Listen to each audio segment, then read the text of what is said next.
Hello, and welcome to Marketing Solutions for Local Businesses, the podcast where you will discover all the latest and greatest digital marketing tools, tips, and strategies you will need to implement in order to stay ahead of your competition. If you are not getting the results you are looking for from your digital marketing efforts, this is the podcast for you. And now, here's the host of our show, the local business guy himself, Frank Deming. Hello, everyone. This is Frank Deming, the local business guy, and welcome to another episode of Marketing Solutions for Local Businesses. Happy Wednesday. Happy Hump Day. I hope you guys are having a rockin' week thus far. Today, as you know, is the end of yet another quarter. Year is flying by. And you know, every single time we end the quarter on this show, we have a special show with my very special guest and co-host today, the great Jennifer Flynn. How's it going, Jen? I'm doing well. Thanks so much for having me back. I always look forward to it. Yes, man. I love having you here. I love having you educate my audience here, especially when it comes to end of quarter. I can't believe we're already at the end of the third quarter of 2022. This year is going super fast. But if they have been doing their homework, like we've been walking them through this year, we should have some excellent results. So with that, the floor is yours, Jen. Let's unpack what we're going to be talking about today on this episode. Absolutely. Well, just a little review of the previous end of quarter review episodes, the special episodes here on your podcast. We've been talking about the 9 elements of my intuitive business atlas. And these 9 elements are what I believe, if we give attention to each of them, allows us to have a very healthy, happy, whole business and whole life. Because remembering that as entrepreneurs, you are your business is you. It's important to have healthy balance between both personal and professional fulfillment. And if we focus on these 9 elements, you can guarantee that you're going to have a very healthy and happy business, which equates to a healthy, happy you. And in our previous episodes, we unpacked 2 of the 9 elements in quarter 1, 2 in quarter 2. We'll unpack 2 today for the end of quarter 3, and we'll unpack 2 more with a little touch on the 9th element, which is mentorship. But mentorship is something we're weaving in all of our special episodes here. So I'm just going to give us a quick review of what those 9 elements are. And I want to direct our listeners back to the previous quarter episodes. If you missed those, even though we are now in the third quarter, go back and listen to the Q1 and Q2 episode so that you can get a little bit more depth on those elements, because the exercises we're going to do today at the end of this episode, or the toolkit that we've put together for everyone, we're going to reference. You're going to want to have a little frame of reference for what's included in each of these elements. That's why we're unpacking them with more depth each time. So the 9 elements, just a quick review, high level, are mindset, mission, marketing, money conversations. We've unpacked those up till there in the previous episodes. Today, we're going to cover mechanisms and means and momentum. And then the final 3 are monetization, measuring, and mentorship. And I think that our listeners can find a lot of value in those previous episodes, especially the marketing, where certainly they get a lot of marketing in their episodes with you. But we talked about the difference between internal and external marketing, and we expanded on money conversations, which also lets them get the most out of their efforts with you by protecting the investments that they're making in their lead generation and their advertising dollars. That was by far my favorite topic so far, Jen, the money conversations, because that was, as you recall, a huge struggle of mine. And yes, when you do not uh, if you don't know how to talk to cold traffic, cold leads, that money conversation can be very uncomfortable. So that was by far one of my best. But I know you're gonna dazzle me with something else today. So Well, today we are going to talk about the fifth element of the nine and the sixth element, which the fifth element is mechanisms and means. that was a And great some movie, by the people, way. I'm just the joking. fifth element, it was a great movie. I'm a big fan of Bruce Bruce Willis. Willis. Yeah. Too bad Um, he retired, but anyway. I know, so sad. I hope that things continue to improve for him.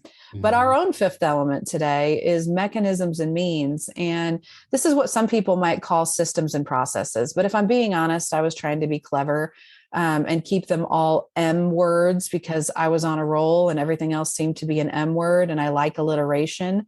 And it felt weird to have something that didn't flow in there. So mechanisms and means, some people might call that systems and processes.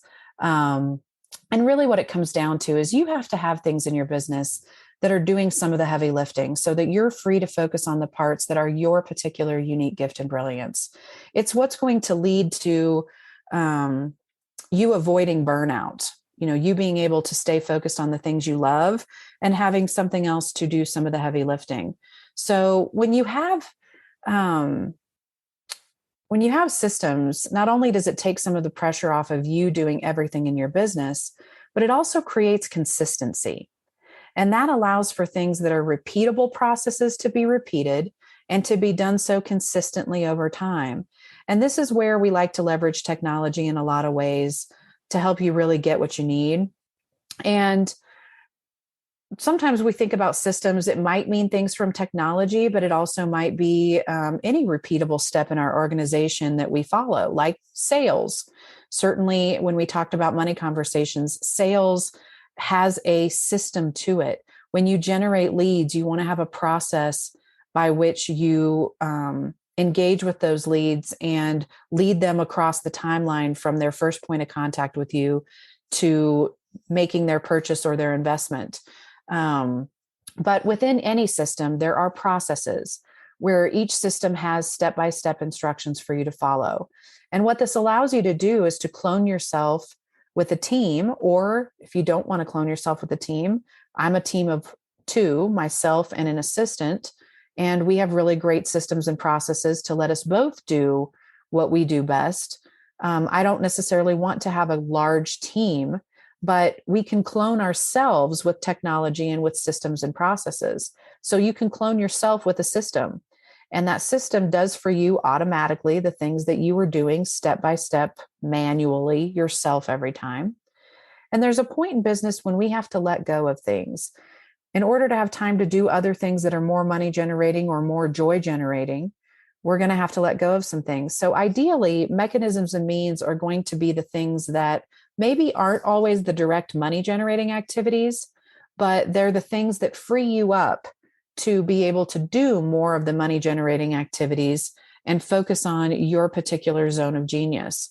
So when we think about processes in particular, step-by-step processes are kind of the how we do what we do. So there's the strategy behind the vision. I would say mechanisms and means, they're probably the greatest way to summarize is it's the strategy behind the vision. It's the how we're going to get the things done that allow us to reach the goals, that then create the momentum, which we're going to talk about next, that allow us to reach our full potential and to serve those that we've built a business around. So basically, what you're saying, Jen, is kind of like map it back to the first tool, which was mine. Mission, right? Tie it to the mission, kind of. Yeah, well, essentially, this is the mechanisms and means are the how we fulfill on our mission. Correct. Exactly, they're the way that we do what we do. Now, within this, there may be processes, or it might be part of your philosophy. You may have a proprietary process by which you deliver your service. An example of which being the Intuitive Business Atlas for me is a process or a method. We might even call it one of my systems by which I get businesses their results.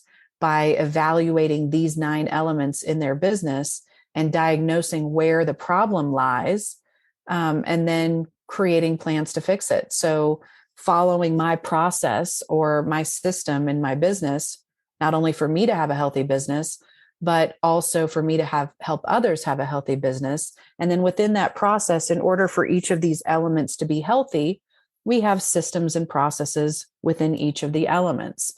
Those are the things that let us know what to do, how to do it, when to do it, why we do it, so that we can build momentum and be fulfilling on that vision.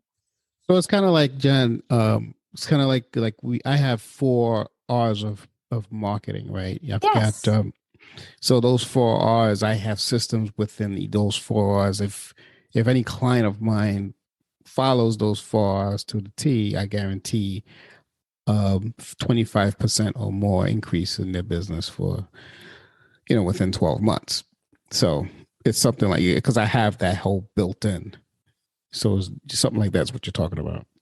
Absolutely. And there's the more etheric method of it, where it's like we have the process, and these are those 4 R's. And then there's the tactical, strategical side of that, where these are the steps we go through to get those 4 R's to their full potential. Outstanding. I love it. Yeah. Hey guys, I hope you're enjoying our end of quarter episode. Jen and I will be right with you in a few minutes. While I have your attention though, it's very important that you understand that everything that we go over when it comes to setting up your business in the right way starts with having a website that works. What does your online presence look like right now? If you don't know, I will invite you to head over to my website, lbmsllc.com. On the homepage, you'll see a button that says Online Presence Report. Click on that button, request your free online presence report, and that's going to put you in a position to understand what's going on with your business from a digital marketing standpoint. That's going to help you then follow through with everything that Jen and I are talking about. So with that, I'm going to bring you back to the show. And then our 6th one is momentum. And momentum is kind of made up of a lot of things: speed, accountability, habits, productivity. I believe money follows speed. So taking imperfect action, taking any action. So often we want everything to be just right before we do anything. And the bottom line is we got to get the car out of park. You got to get out on the highway. You got to start going. You can build up speed. And when we've done so, and when we're executing on directives, when we're in consistent action, money comes. It's when we're in park that we're stuck, and things tend to not flow as well. And cash flow is a big part of being a business owner, because it allows us to have the lifestyle that the business was intended to create. And it also allows us to play a bigger game. It gives us more freedom of choice, opportunity to invest back in the business, to grow its reach, to serve more people. So certainly momentum, there's a cash flow element in that. We want to be generating dollars, which allows us to generate reach. Income equals impact equals income. They're kind of bi-directional, but you got to be in motion if you want any of it. So a couple of little parts that I'll touch on within momentum. As I mentioned, it's made up of a lot of different things. Habits are big. How we do anything is how we do everything. I believe that's something that T. Harv Eker had said. And we want to make sure that we've cultivated good habits, not only to protect your tactical components of your business, like your mechanisms and your means, but also our mental and our emotional status, which comes back to that first element of mindset. And those things tie into productivity. And habits directly integrate into this, and how much we get done in a period of time, how we're using our time and our efficiency. And this isn't about time management. It's about managing what we put in time. We can't manage time, but we can manage what we put in time. And we want to maximize that. We want to maximize our time, our energy, our attention. We want to try to get the output from all of our actions. And a big part of this, I would say, is also self-care. It's part of our habits. It's also part of our productivity, but it's where a lot of people kind of fall down. We got to take care of our mind and body and spirit. We got to nurture that inner self.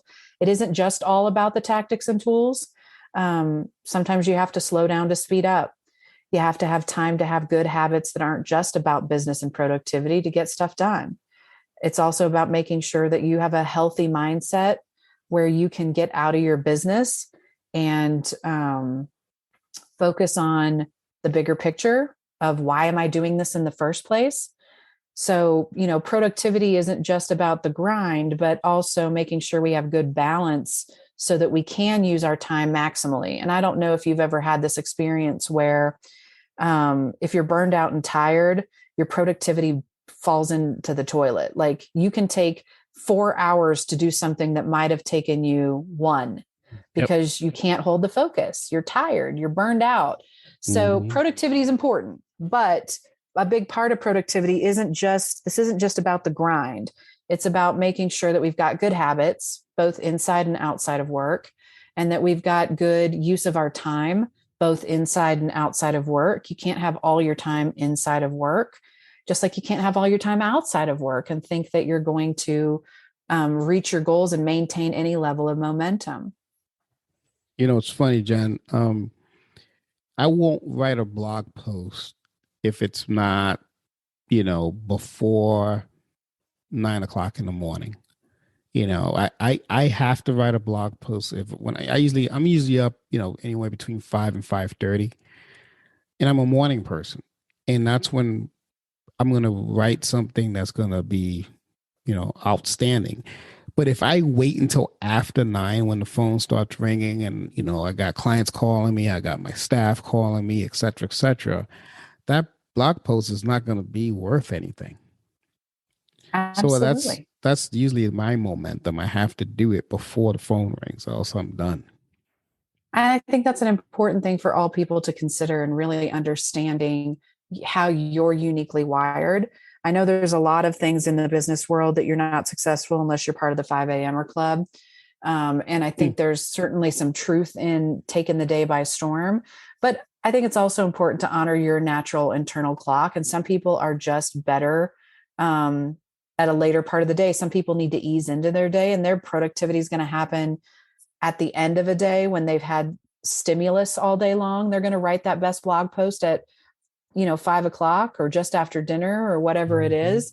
I think the key is to make sure you have good habits, whatever those habits are for you. Like you've developed a great habit of, you're a morning person and you got to get that stuff done before you hit the slog of the day.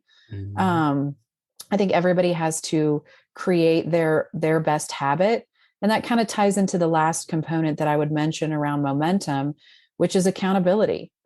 And I'm going to probably say a little more about this than I did some of the others, because I think accountability gets a lot of attention and it can be kind of a buzzy word in terms of, what we all think it means and the fact that everybody needs it. But I think it has a lot of connotations, but I'm just going to contextualize it a little bit from my philosophy. And certainly, as a coach and a mentor, I'm here to help people get stuff done in their business and to help people have a force at their back. And when we leverage that human component, where we don't want to disappoint other people, it actually works really well, because we often seem to be fine disappointing ourselves. But when we know there's somebody else out there, we don't want to disappoint somebody else. So we have this accountability to get things done. But accountability in that context feels a little bit like it's an external game. And in my opinion, accountability at its core is an internal game. And it's probably one of the most misunderstood concepts in business and life. And a lot of people equate accountability with bad behavior or poor performance or negative consequences, because when somebody does something wrong, they're held accountable for their crimes, right? Correct. Now, I think the mistaken notion that accountability is something that can be imposed. Now, this is just my opinion, but I don't believe that's accountability. I think that's consequence. And I think it's hard to hold someone accountable. And somebody once told me, you can hold a baby and you can hold a bag of groceries, but you can't hold someone accountable. It's not consequences. What it is ownership. It's a character trait or a life stance. It's kind of this willingness to get your own crap together, regardless of distractions and less than ideal circumstances or anything else that might be coming up. You have to continually ask yourself, what more can I do to get the results that I need? And the very nature of accountability rests in the understanding that each and every one of us has the freedom of choice. But Jen, let me ask you this. I mean, I know this is a little bit off topic. I don't want to, go too far off, but this is an important point that I want the listeners to understand. So what's your take on self-accountability? Do you think someone has the strength to do this by themselves? Can, be accountable to themselves, that they say, hey, I'm going to write 5 blogs tomorrow, and actually be accountable to write the 5 blogs? I don't. I do think we all have to have that force at our back in addition to it, but I don't know that that's accountability. I think the accountability comes in to ourselves, and but I don't think it stops there. I think that looking at accountability as understanding both the external and internal component to it, and realizing that when we empower ourselves to know that it is an internal game, that it allows us to make the choice to take ownership. And we move from this resistance idea to this empowerment from limits and possibilities, and this kind of mediocrity to greatness. And so when we contextualize accountability as ownership, not judgment, it shifts things in us. Now, I do think that we benefit tremendously from having outside accountability support. But when we think about accountability, so often we think it's all outside. And I like to help kind of recontextualize this a little bit, because I really want everyone to understand that it isn't consequences. It's not something that if you don't get something done, it doesn't mean you weren't accountable. It's often a symptom of a system or a process or mechanism or means in our business that's not functioning optimally, something that's not supporting you. So it's not just always about willpower and, being accountable. As long as we're taking ownership, sometimes things won't get done. It'll be a symptom of something. And I really want people to kind of be looking out for the symptoms in these 9 elements, so that you know where to create action, where to take ownership and create change. Now, I think what on the external part of this is certainly having an outside force. And I obviously am a very big fan of mentorship. And that's where I was saying we're going to kind of weave mentorship in all along the way. Having a mentor, having a coach, having a consultant, having an accountability buddy. These are very important parts to helping us stay aligned with our own internal game of accountability and doing what we say we're going to do when we say we're going to do it. It helps us keep moving forward. It helps us maintain momentum. It helps us keep on a steady pace. But I don't like to leave people with the idea that accountability is just this purely outside force. There's 2 parts to it. It's not something where we're held accountable or there's consequences. It really is self-accountability and ownership. It's not something that's imposed upon us, but something that we are empowered to act in. So, to wrap it all in, I mean, it makes sense. You can't, and it's kind of like what we talked about a little bit, Jen, before we hit record. When you're in this momentum mode, there are things that come in that distract you or detract you, or however you want to say it, that's going to try to take you out of momentum. So having accountability is an important piece to make sure that momentum is not derailed totally. Would you agree with that? Yeah, you don't want to internalize it in its entirely, but you also don't want to externalize your accountability entirely either. As with anything in the Balance Maven camp, there's a balance between the two. But so often people look at accountability as an outside force and something that they're held to externally. And I think for it to function at its optimal, we balance those two things with both outside force and support and mentorship, and with an understanding that the no one can hold you accountable. It's not a consequence. It's an ownership and an empowerment stance that you choose to consciously make the choice to follow through and follow up on what you say you're going to do. And that you consciously make the choice to get the right external vehicles of support around you to help you stay on track. Outstanding. Awesome. So what kind of homework do we have? Is that all our momentum? Yeah, that's it. That's it on the two elements that we have for today. And, at the end of next quarter, our fourth quarter, we will talk about monetization and measuring. You won't want to miss that, because monetization is really about capitalizing on all of your intellectual property, all of the potential ways that you can take your unique gift and brilliance and bring it to the world. It's about scaling and growth. And then measuring, certainly also something that is very important and we talked about this, I believe, last quarter, where a small handful of people actually look at their numbers and look at their data points with their marketing. And measuring is really important because it helps us know where we need to affect change. So we're going to cover those in the fourth quarter episode.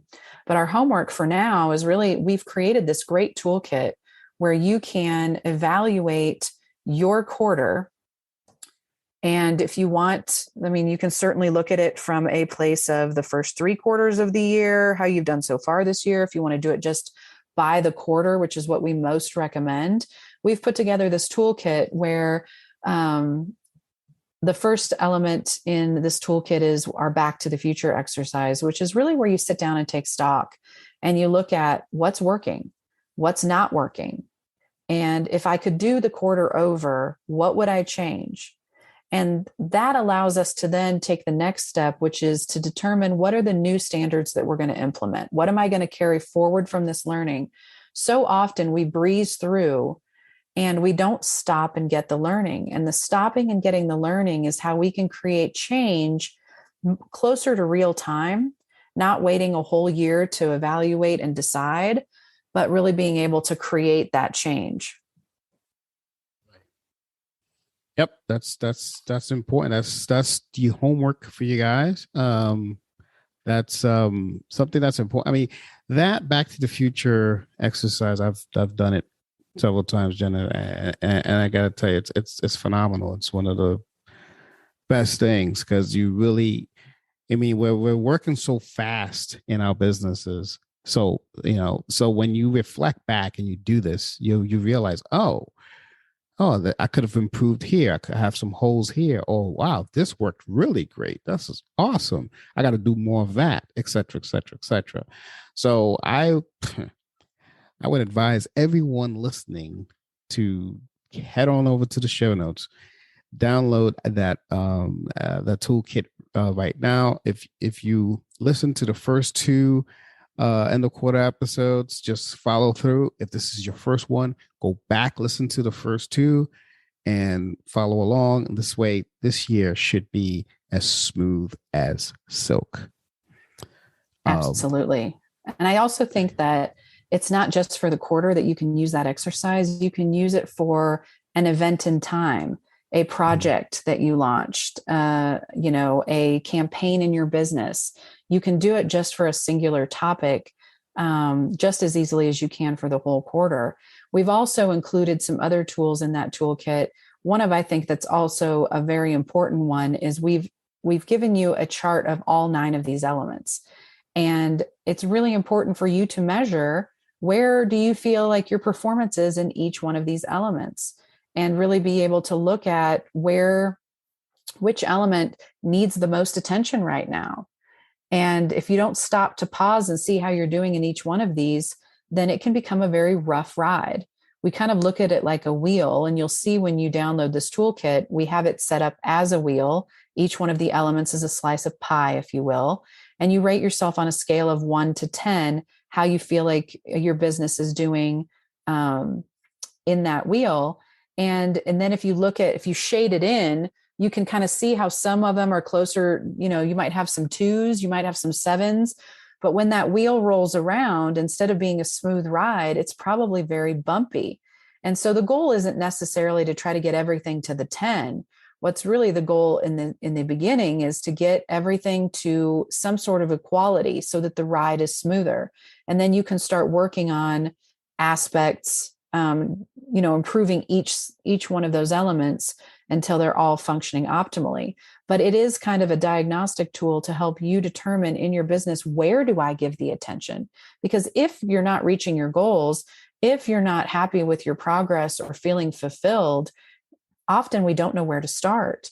And so this is a diagnostic tool that lets you take a very visual look at what area probably needs your attention to at least create some level of homeostasis in your world, to create a smoother ride. And then you can focus on how do we continue to improve all of those arenas. That's awesome. That's wow. That's a great end to this episode. Head on over there, download it right now. That toolkit is gold. It's 100% free. And it's our gift to you guys. So until next week for me and next quarter for Jen, this has been Frank Deming, the local business guy, and you've just been blessed by the great Jennifer Phil. Take care, everyone. Until next week. Peace out. Thanks for listening to another episode of Marketing Solutions for Local Businesses, the podcast where you will discover all the latest and greatest digital marketing tools, tips, and strategies you will need to implement in order to stay ahead of your competition. Don't forget, any links that were mentioned during the broadcast will be available to you in the show notes, so be sure to grab them while you have the chance. Incidentally, if you have any topics that you would like for us to discuss on the show, be sure to send an email to the email provided in the show notes, or click the Contact Us link and let us know what topic you would like us to help you with, and we'll be sure to add it to our schedule. If you would like for Frank and his team to look at your digital marketing presence and give you a free evaluation, simply click the Request a Free Consultation link in the show notes to get a hold of them. That being said, until our next episode, make it a successful digital marketing day. Peace out.